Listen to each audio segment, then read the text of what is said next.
Hello and welcome to Đồng Nai Radio and television station. The Ministry of Health of Vietnam has recently asked localities to strengthen surveillance for disease prevention and control and medical quarantine at borders.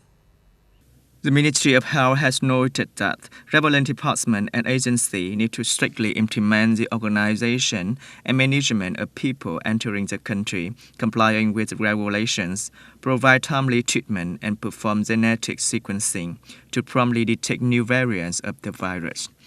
Besides, it is necessary to strengthen the effectiveness of pandemic prevention and control activities at the grassroots. Ensure that people have early access to medical services, organize mobile medical stations, distribute antiviral medicines to patients, urgently review and inject immediately for those who have not been fully vaccinated, especially for elderly and people with underlying diseases. Proactively administer additional injections for high-risk groups. In 2021, Vietnam export turnover reached over 336 billion USD, up 19% compared to 2020. There are 8 export items reaching over 10 billion USD per one, accounting for 69.7% of the total. Vietnam has achieved surplus of 4 billion USD in worth of products.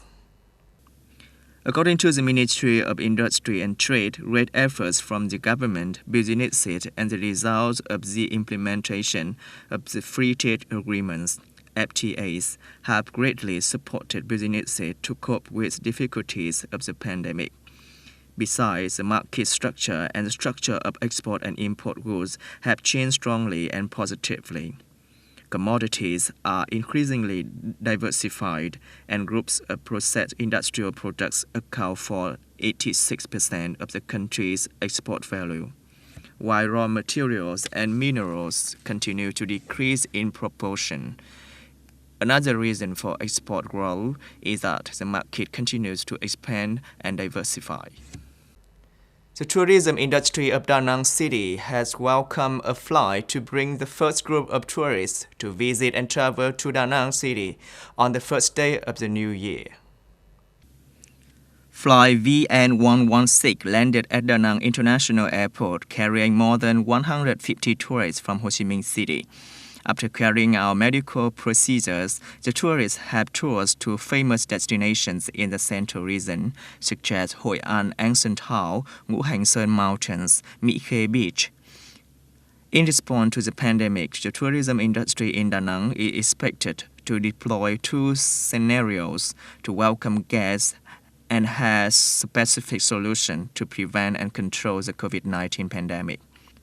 At the same time, airlines continue to have a roadmap to gradually reopen domestic flights, with more than 630 flights expected, 8 domestic routes to Da Nang City after a long period of restriction due to the COVID-19 pandemic.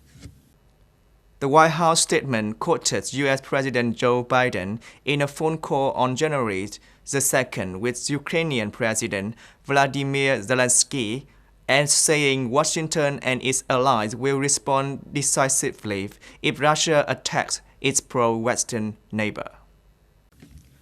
Summarizing the content of the call, White House Press Secretary Jen Psaki said the U.S. President had expressed support for the diplomatic efforts, including discussions among senior officials from Washington and Moscow, which are scheduled to take place on January the 9th and 10th in Geneva, Switzerland. On the Ukrainian side, on Twitter, Zelensky wrote, "We appreciate the steadfast support of the United States for Ukraine and joint actions by Ukraine, United States, and partners in an effort to maintain peace in Europe and prevent further escalation."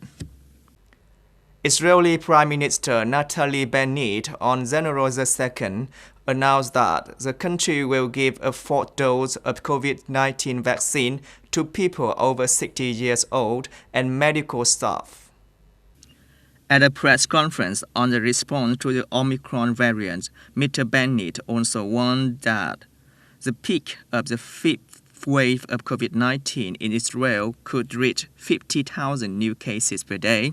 The rate of COVID-19 infection in Israel has recently increased sharply, with the number of new cases per day at about 5,000 people.